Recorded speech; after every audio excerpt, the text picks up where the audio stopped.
நண்பர்களே, இன்று முருகன் பற்றிய முருகன் கந்த புராணம் படைத்தது ஏன்? இந்த வீடியோ உங்கள் வாழ்க்கையில் நிஜமான மாற்றத்தை கொண்டு வரும். பலர் முருகன் அருளை பெற விரும்புகிறார்கள், ஆனால் சரியான வழிபாட்டு முறை தெரியாமல் கவலைப்படுகிறார்கள். இன்று அந்த குழப்பம் நீங்கும். பழங்கால தமிழ்நாட்டு கோவில்களில் முருகன் பக்தர்கள் கடைபிடித்த ஒரு மறைபொருள் இருக்கிறது. அது வெறும் சடங்கு அல்ல, உங்கள் மனம், உடல், குடும்பம் அனைத்துக்கும் நேரடி தொடர்பு உடையது. மதுரை மீனாட்சி அம்மன், பழனி, திருச்செந்தூர், சிதம்பரம் போன்ற புனித திருத்தலங்களில் இன்றும் அதே முறை பின்பற்றப்படுகிறது. அந்த மரபை புரிந்து கொண்டு செய்தால் பலன் தவிர்க்க முடியாது. முதல் படி, காலை 5 முதல் 6 மணிக்குள் குளித்து தூய ஆடை அணிந்து மனதை அமைதிப்படுத்துங்கள்.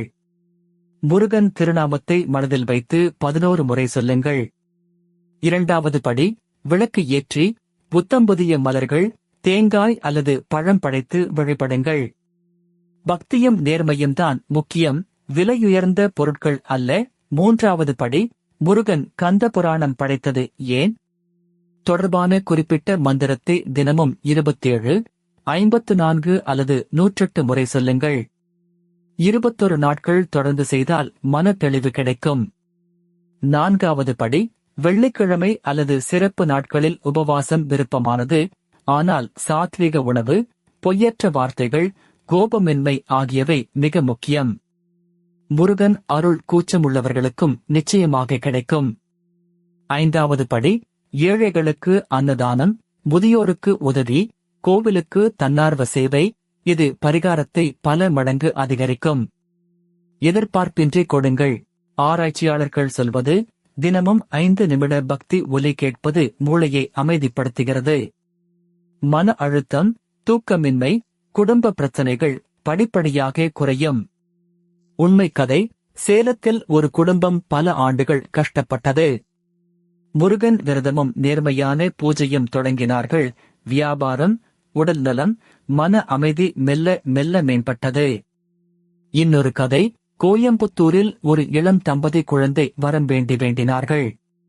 கோவில் மரபை பின்பற்றி கைமாறு எதிர்பாராத சேவை செய்தார்கள். மாதங்களுக்குப் பிறகு அவர்கள் மனதில் ஆழமான அமைதியும் புதிய நம்பிக்கையும் தோன்றியது. தவறான நம்பிக்கை மற்றும் உண்மை, அர்ச்சகர்கள் மட்டுமே சரியாக வழிபட முடியும் என்பது தவறு. இதயத்தில் இருந்து வரும் பக்தி போதுமானது, முறை நேர்மையாக இருந்தால் போதும்.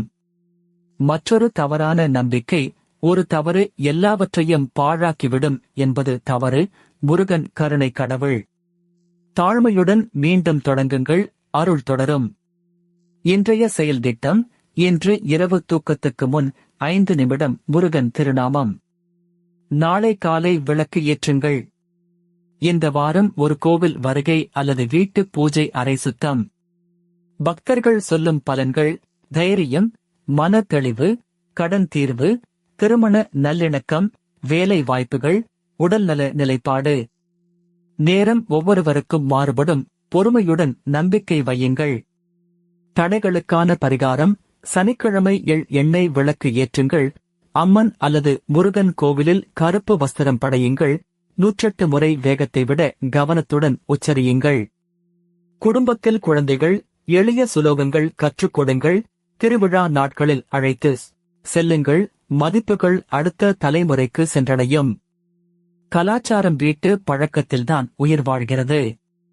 அலுவலகத்தில் பணிபுரிவோருக்கு 2 நிமிட இடைவேளை பிரார்த்தனையும் பலன் தரும். முருகன் நேரத்தை அல்ல, நோக்கத்தை பார்க்கிறார்.